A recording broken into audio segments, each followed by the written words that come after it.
Hello everyone, this is Pranav from Networkers Home. Welcome back to the DUO MFA course. Let's get started where we left off on the three factors of authentication. Now let's discuss in deep about something you know. Now what is something you know? Mostly it is called as the factor of knowledge. In most cases, knowledge-based authentication, which is something you know, requires the user to answer a personal security question. Now, when we create a bank account or any other account which are highly secure, obviously banking is the most secure one, hence we can refer to the example of banking.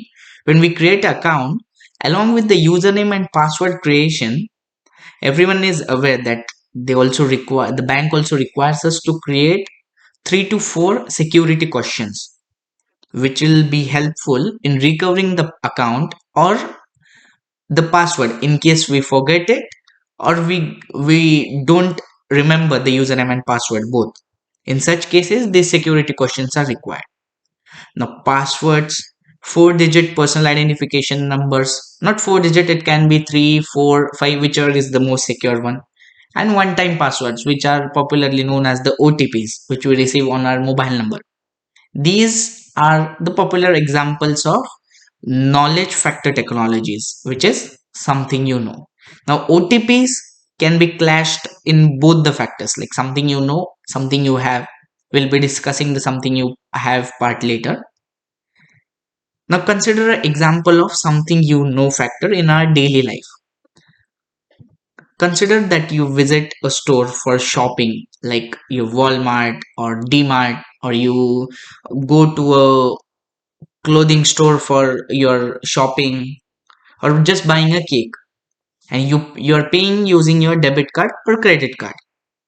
Now when you enter your debit card and credit card into the machine, it generally requires you to enter a pin.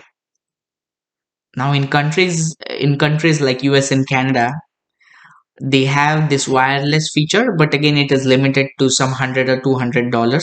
Later on, when the amount exceeds $200 Canadian dollars or US dollar, you need to enter a pin mandatorily because the amount is quite high and you cannot do these transactions wirelessly, which is because it is less secure. Anyone can take off your debit card or credit card and swipe it off. So this is an example of knowledge factor technologies where you actually memorize the pin, 4-digit or 3-digit, whatever it is. Now speaking from a network and security perspective, now everyone is aware that everyone is working from home due to this COVID situation. So during the initial stage when you started working from home, before acquiring access to the office network, you were required to download a specific VPN client, either Cisco AnyConnect client or FortiGate VPN client, Checkpoint VPN Connect client, anything, whichever is the client. Now, when you download it, it either required a digital certificate if it is an office laptop, or if we are using a BYOD machine, that is your personal machine for accessing office resources, it would ask you for some kind of username and password so that you can download that VPN client from the company portal.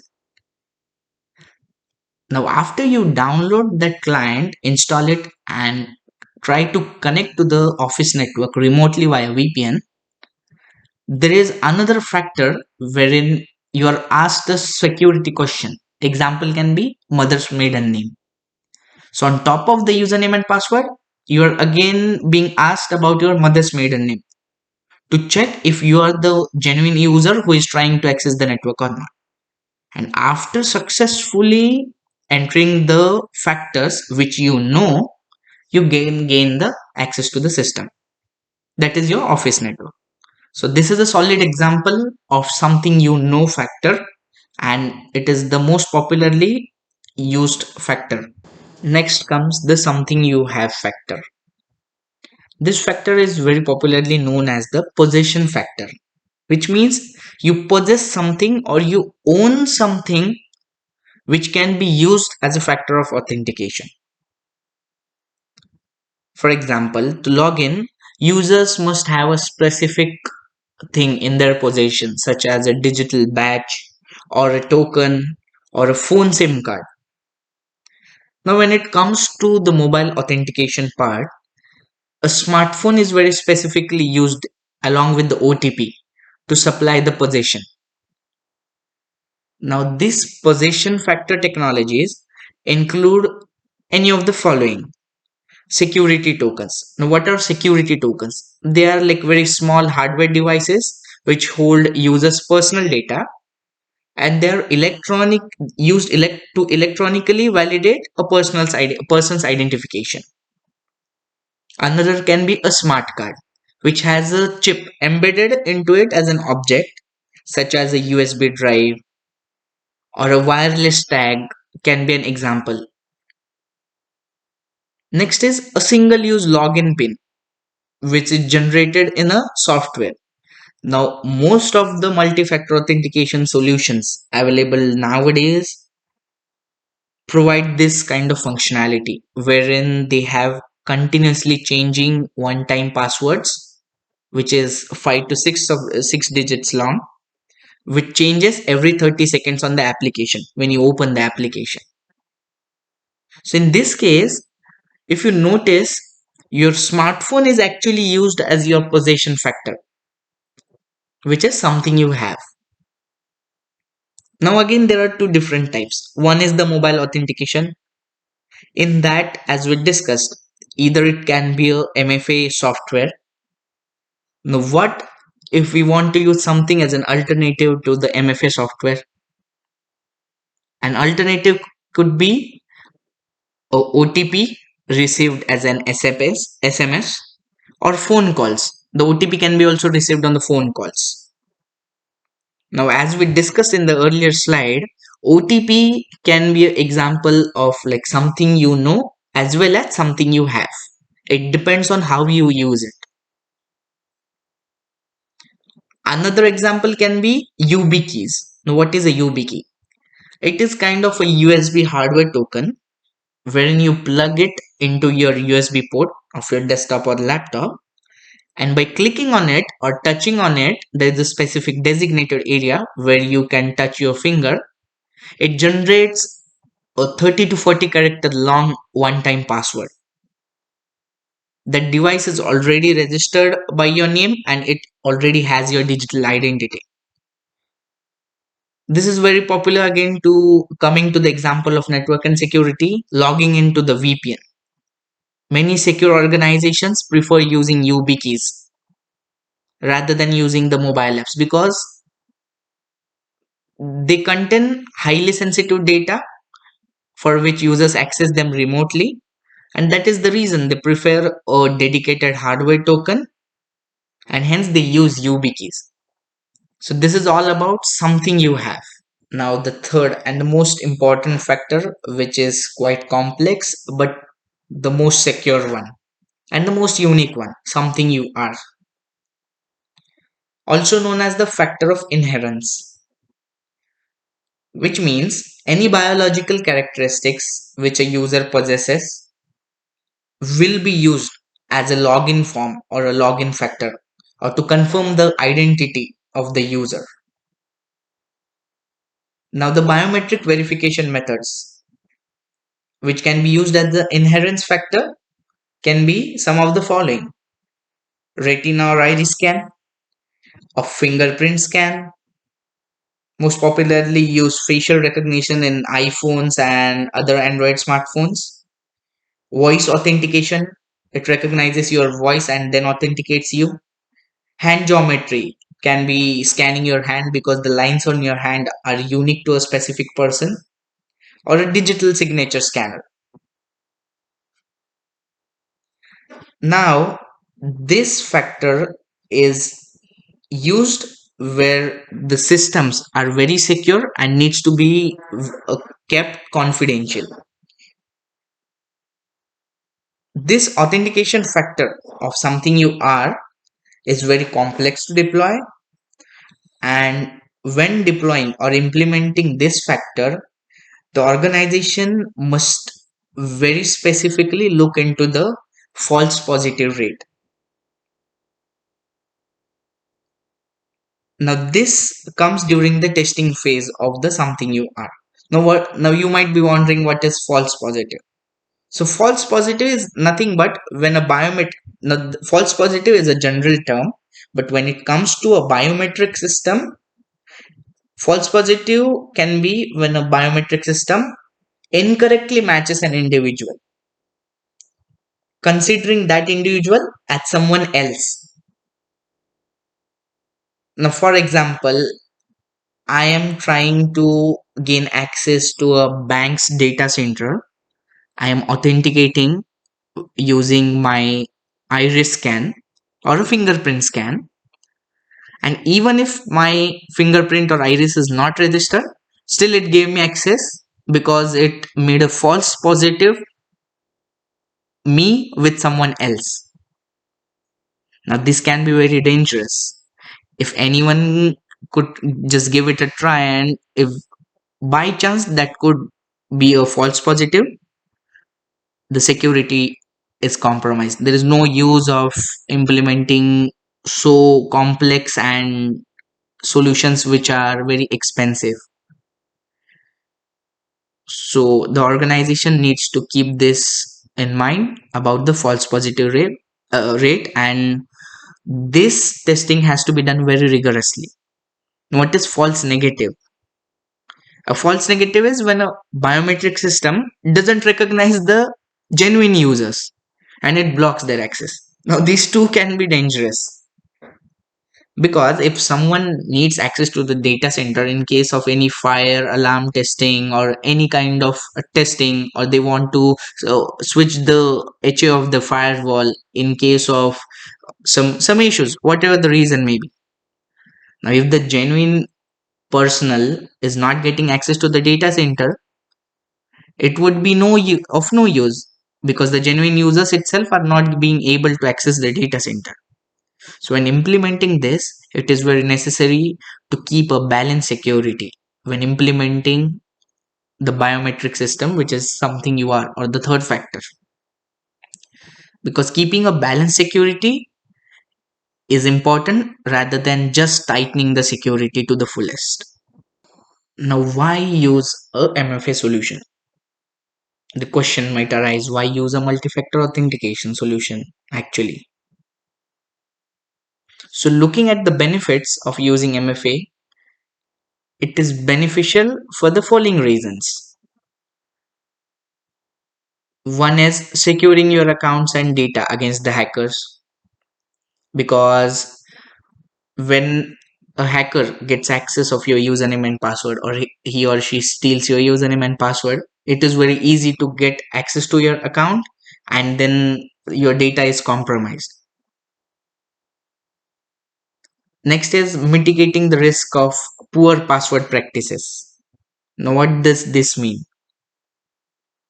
Many of them employees have a habit of implementing a poor password, like just using their name or the company name, and to satisfy the password requirements they just do it as @123, @321, whatever it is.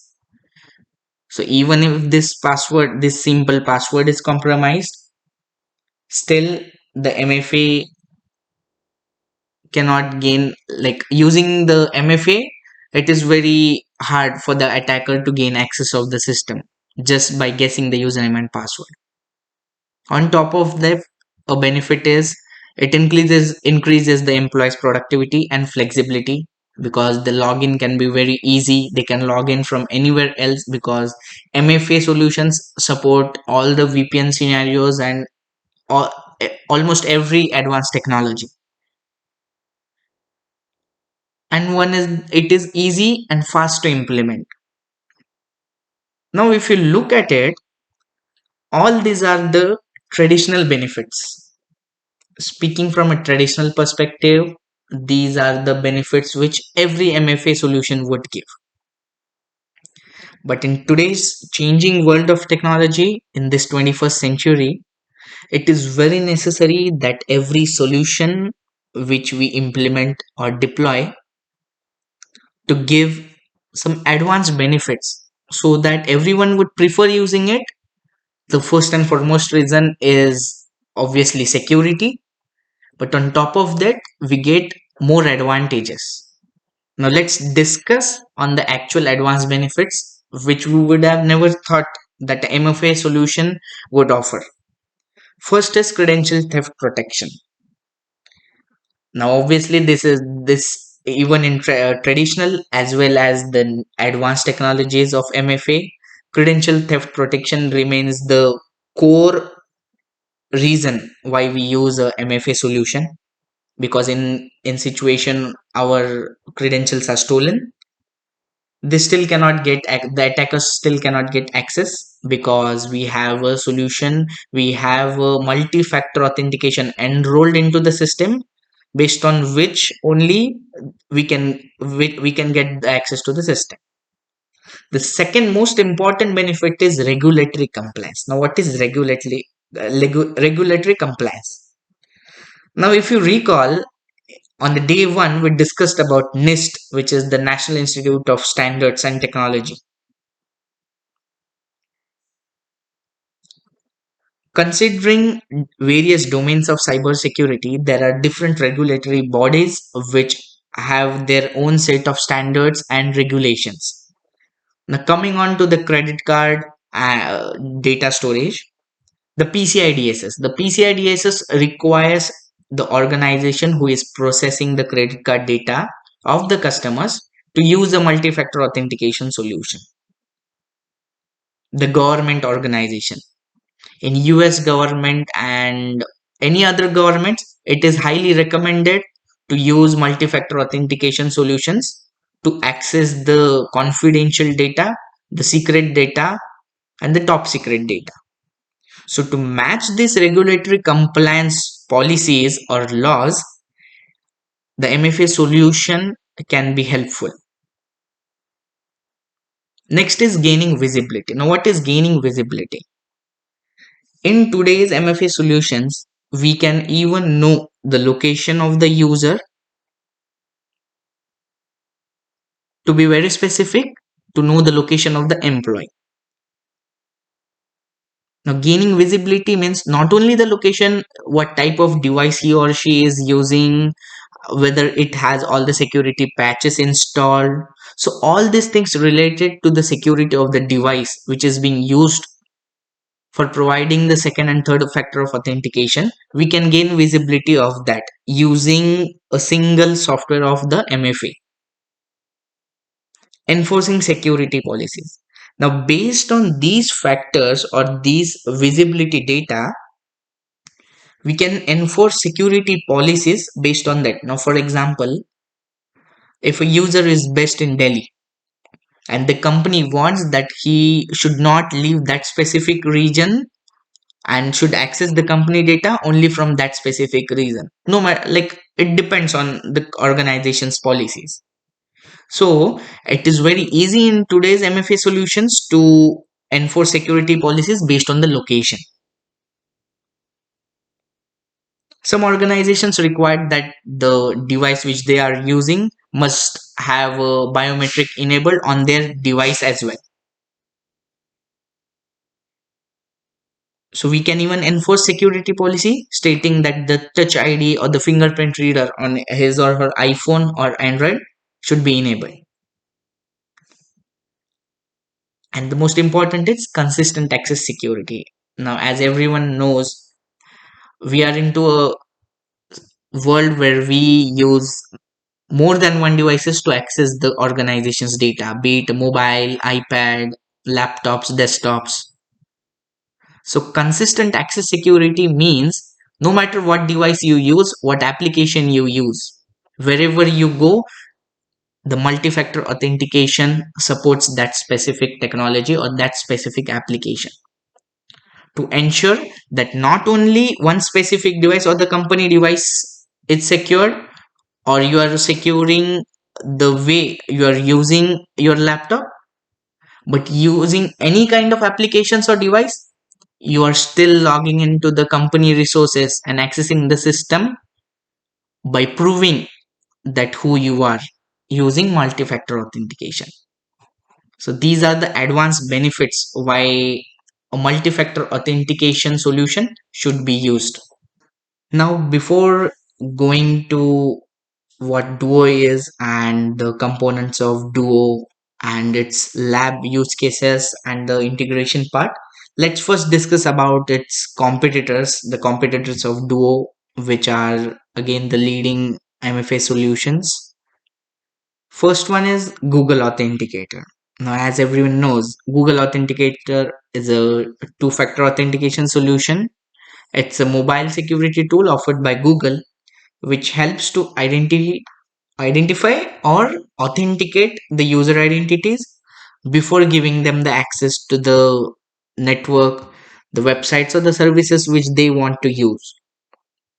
Now, this Google's Authenticator is based on the Internet Engineering Task Force, that is IETF's RFC document number 6238, which is based on the time based one time password or TOTP scheme. Almost all of the authenticators work on the same RFC, but yes, speaking specific to Google's Authenticator, it also works on the TOTP scheme. Next is the Microsoft Authenticator, which is very popular when it comes to the O365 suite of Microsoft. It is again a two-factor authentication solution which provides added security to the online accounts in the form of a mobile application, which is available in iOS on an iPhone as well as Android Play Store or the Google Play Store. The Microsoft Authenticator can be used with all the Microsoft products or any sites or apps which can utilize two-factor authentication. And again, Microsoft Authenticator is also a time-based one-time passcode, which is TOTP or OTP based. Nowadays, most of the emailing structure is going to the cloud, that is Office 365, which is owned by Microsoft. So Microsoft is day by day tightening the security and encouraging its customers to use the Microsoft Authenticator for MFA so that the email accounts can be more secured. The third is Okta, which is Okta's adaptive MFA. Now, MFA can be configured either at organization or application level by any Okta administrator.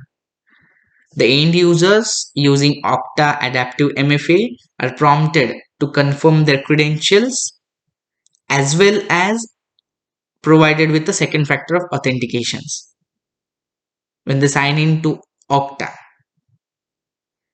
Now, the push verification is known as Okta Verify Push in Okta's MFA, and as per Okta, it is more effective than the traditional OTP based system because the SMS OTP can be easily phished using the traditional phishing scams. There are more secured options available to the 2FA, which is U2F, Windows Hello, or web authentication, which can be used as an alternative to the push notification, which is Okta Verify Push. The next is RSA Secure ID, very popular from ages, from decades. RSA Secure ID authentication consists of a token, can be either hardware, which is known as key fob, which is kind of a small device. Everyone might have seen it at least once in their lifetime. And nowadays, they also offer a software which is known as a soft token, which is displayed on the user's home screen, and the token on it gets consistently changed.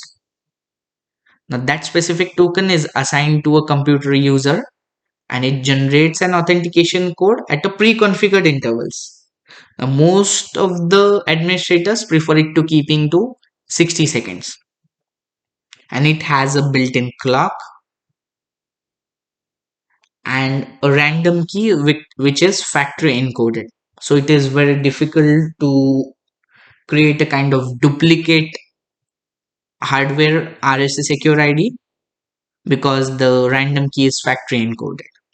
RSA secure ID is still very popular and preferred by many of the organizations nowadays. Last is Semantic VIP, owned by Symantec.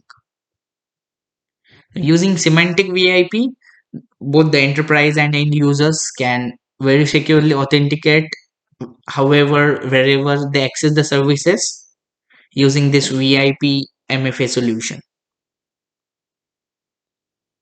Now, hundreds of supported websites and integrations are possible with Semantic VIP.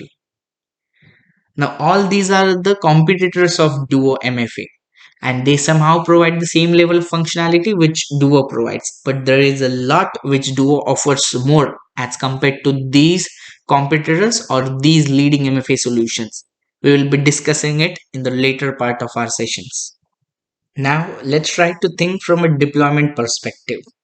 What all challenges you guys think can we encounter considering MFA when it is being deployed in an infrastructure? Well, let's jump onto it and quickly discuss on these points. Okay, so now coming to the challenges which will be faced by the customer, the first one would be user access impact. So now user access impact means consider, let's go by with an example. Now consider an example wherein a user is trying to log in to their specific portal for filling the timesheet and applying for leave or whatever intranet related activities. Now in traditional scenario, they would be doing it by just logging in using their username and password provided by their organization for that specific portal, right? But when we want to deploy a MFA solution, any MFA solution, be it Duo or any other, the user would have a impact. Now, this is the thinking of the customer who is planning for deployment of multi-factor authentication. Now, when we add a multi-factor authentication solution, obviously the user would have to accept one more challenge, that is either approve or deny the request or enter a one time password or enter any additional security question which will be asked.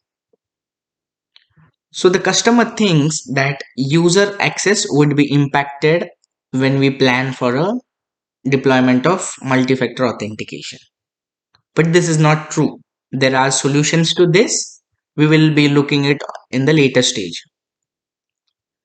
The second is resistive end users. What does this mean?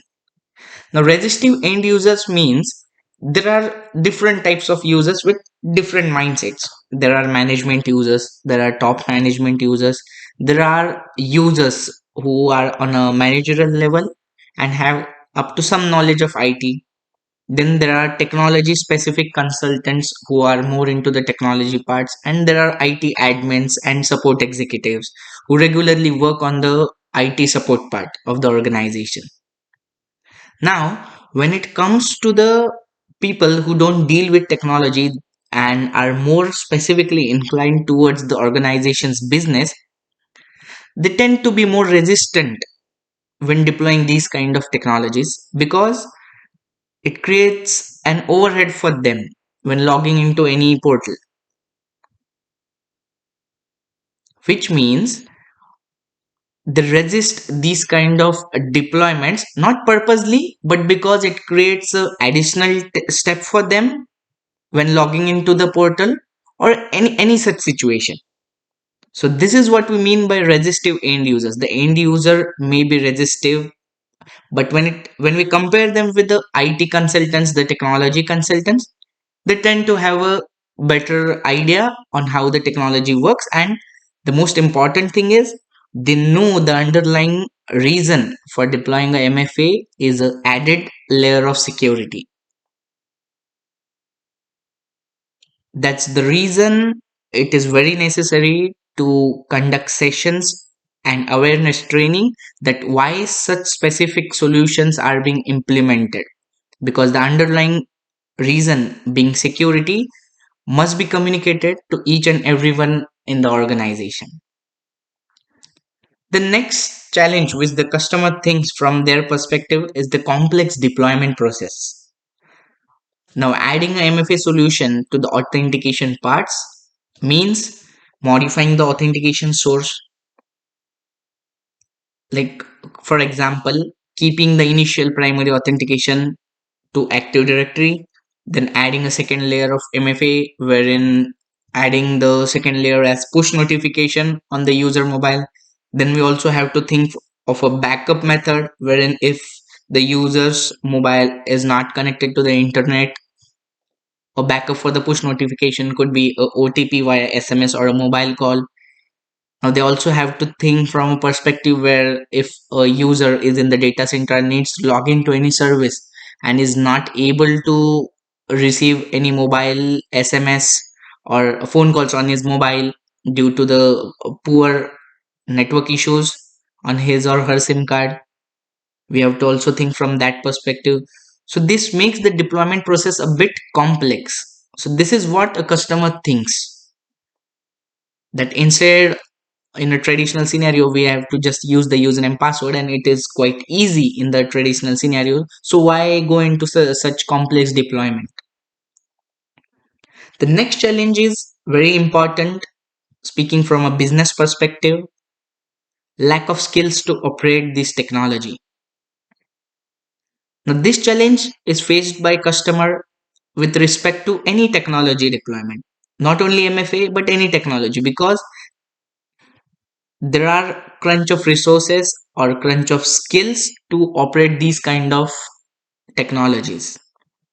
So customer thinks that the lack of skills to operate may lead to disruption in their services. Now, for example, if a MFA solution doesn't work as expected and had some problems reaching to the cloud or any problem or the reachability point of view, so the customer might think that since I don't have the necessary skills in my organization, I need to hire necessary people, which means at that situation they have lack of that specific skill, which may impact the business. Now again, when they need to hire a specific consultant for MFA, a MFA consultant dedicated for managing this specific solution, they again have to spend on their OPEX, which is the operational cost to manage the technology. So this challenge is quite impacting as per the customer's point of view. And some of the businesses feel that it's completely unnecessary to invest in such kind of solutions. Now this is kind of wrong thinking, because adding an extra layer of security is very important. And when it comes to the authentication part, yes, nowadays most of the leading applications, leading technologies, leading organizations have to focus on the MFA implementation part. But some of the businesses still feel that it's unnecessary to spend on these kind of technologies, because they either have a kind of small infrastructure wherein they don't want to increase the cost, because when deploying a solution obviously there are incurred costs, then again there is opex to manage that specific technology or solution. So these are the challenges which customer thinks might arise. No, not this is not the mindset of every customer, but some of the customers. So collectively speaking of the challenges, these are the challenges which customer thinks. But going forward, we'll be seeing that all these challenges which a customer thinks are a barrier for their business or are more cost incurring, we will look at in the later stage when we discuss on the actual DUO implementation. Okay, now let's discuss on the challenges which will be faced by the organization's IT team to deploy the multi-factor authentication solution. Now, the first is in very conjunction to the challenges faced by the customer, the same thing will be faced by IT. It is tough to support the end users in this specific situation, because The end users are not aware of how this technology works, what's the reason of deploying this specific solution. So it becomes very tough for the IT team to handle the end users. Now consider an example.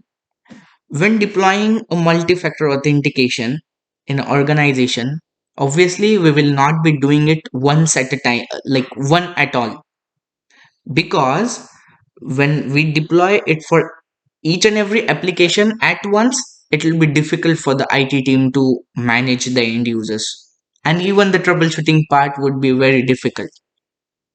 So the model used would be a phased deployment. Now, in a phased deployment, even in a phased deployment, they would target the IT team would target specific applications or specific devices which are starting from more critical, decreasing to the less critical.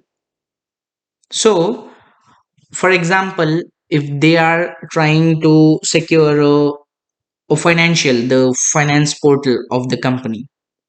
Now, every user tends to log into their finance portal very frequently for checking the tax returns, the status of the pay slips, for downloading the pay slips, or applying for a loan anywhere, whatever the reason is.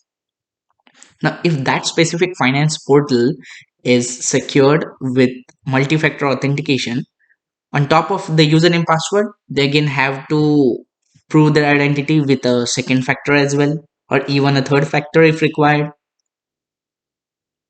So in these situations, if the login is unsuccessful and if this thing happens due to a misconfiguration, the issue will be faced by everyone, because a single misconfiguration can lead to the impact to each and every user, because the application itself is impacted.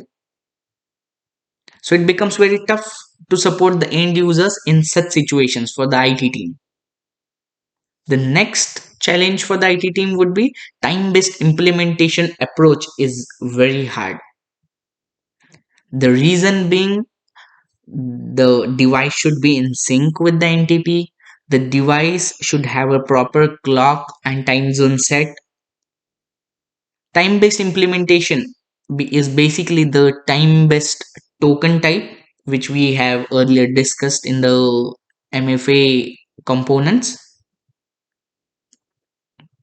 So it is very hard to match with every user's device type, check what issues they have already on their device, and then implement this time based token. So for this, they need to have ample of resources, ample of people managing the IT with enough skills so that they can manage this critical situation or this critical implementation approach, which is time based token, in an effective manner. Now, a related challenge is IT skills to manage the solution. Now, MFA is kind of technology which was present earlier, but it was in the form of hardware tokens. A very popular example is the RSA Secure ID.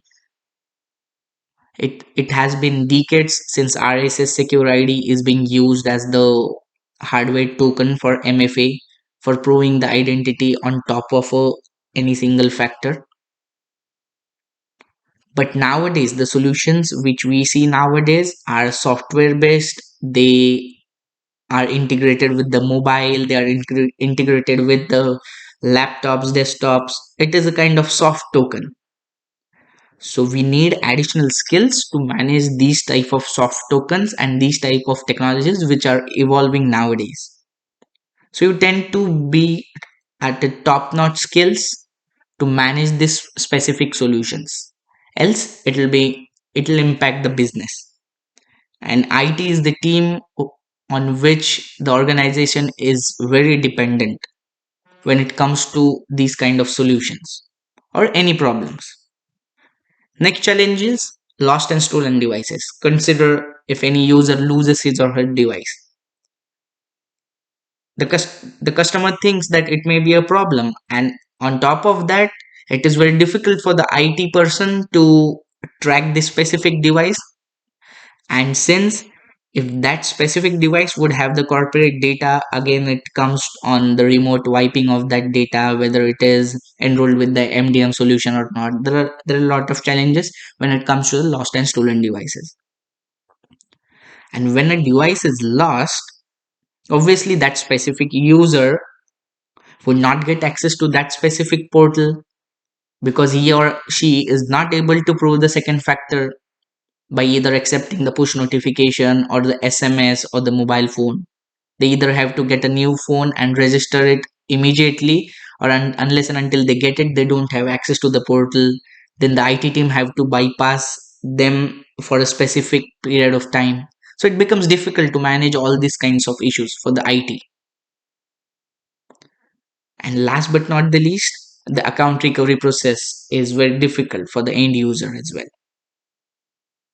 because the user doesn't know why exactly we are using this specific solution, and even if they use, they don't know the actual architecture of the solution, how it works, how it is being deployed in case of such lost and stolen devices, or if they forget their password, how to recover their devices, or how to recover this specific application which is on their mobile. So these are the challenges which are faced by IT team. Now, as we have discussed, challenges can be faced by the customers as well as the IT. But going forward, when we look at the DUO's multi-factor authentication solution, I'm sure that most of these challenges will be addressed by the solution, and we will be looking at each and every perspective and each and every component of the solution, so that you get the in-depth understanding of how the solution works and how it resolves these problems. Now, if you look at the screen or the slide, there is a graph with the difficulty of implementation on the y-axis and the level of security on the x-axis. So if you see, if you go up, the difficulty of implementation increases. So as and we go up, the level of security must also increase, because there is no use of facing the difficulty or trying to deploy a difficult solution when there is no level of a high level of security. So if you see, the highest level of security offered is by a hardware token, but if you relate it with the difficulty of implementation, it lies at a higher rate on the y-axis. Next comes the time based token. If you see, it is as compared a bit less secure. You cannot call it less secure with any regards, but as compared to the hardware tokens, it is compared to being a less secure, and the difficulty of implementation also decreases. And if you take the simple example of SMS tokens, the level of security is also less, and that's the reason the difficulty of implementation is very less. You can implement it as quickly as possible, but again, when it comes to the level of security, you're compromising it, because SMS scams or phishing the SMS is very easy nowadays. So it completely depends on the organization which level of security they want, and if they have enough skill sets to manage the implementation difficulty, to manage the opex, the costs incurred for managing the solution. So all these points needs to be considered before deploying a solution.